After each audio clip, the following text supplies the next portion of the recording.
admission into the Foundation for Software Engineering course at CMU Africa during the spring semester.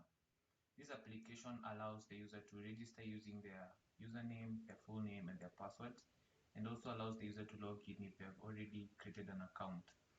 It also allows the user to see previously posted chats and to send chats in real time. For the design of the application, this being a web-based application, it is made up of the client side, that is the browser, the server side, and the database, which together constitute the backend. So for the front-end technologies, this has been done using HTML, CSS, and JavaScript. I've also used Bootstrap, which is a CSS framework, and Sass, which is a CSS preprocessor. For the backend technologies, this has been done using Node.js, Express, and Socket.io, which provides the real-time chat capability and moment.js for passing the time. For the backend, I've used MongoDB, which is a NoSQL database, and currently the server is running on port 3000. And for the structure of the code, we have the models here.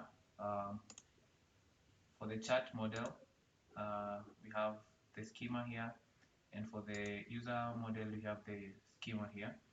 I also have the public folder, which serves the static files, and the entry point to the application is this file here called server.js. This is where I have imported all the required modules.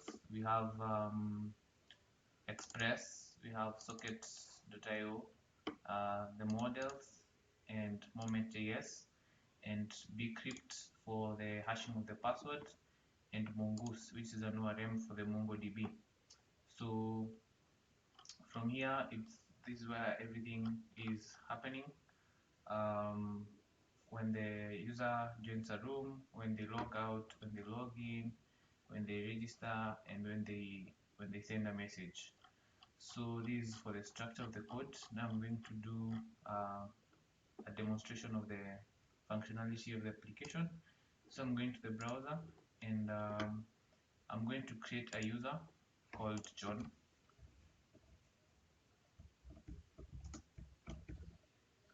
And give them a password.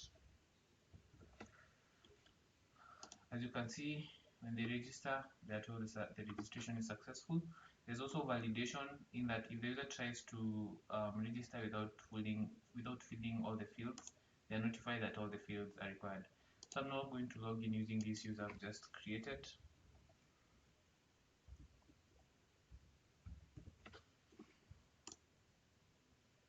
So as you can see, the login was successful, and I can see that I am logged in right here.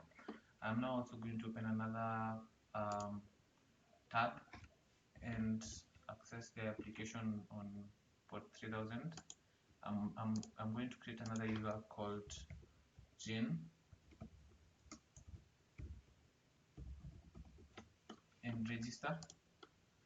As you can see, the registration was successful, so now I can log in.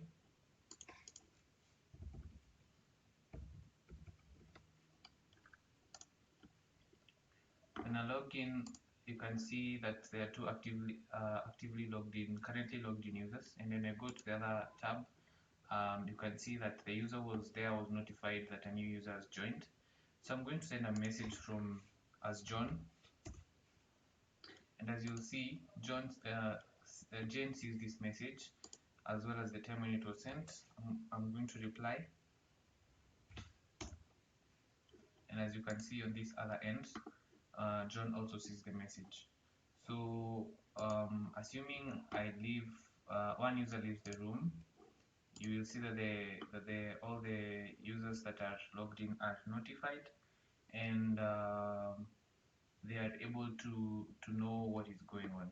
So that is the basic functionality of this chat application.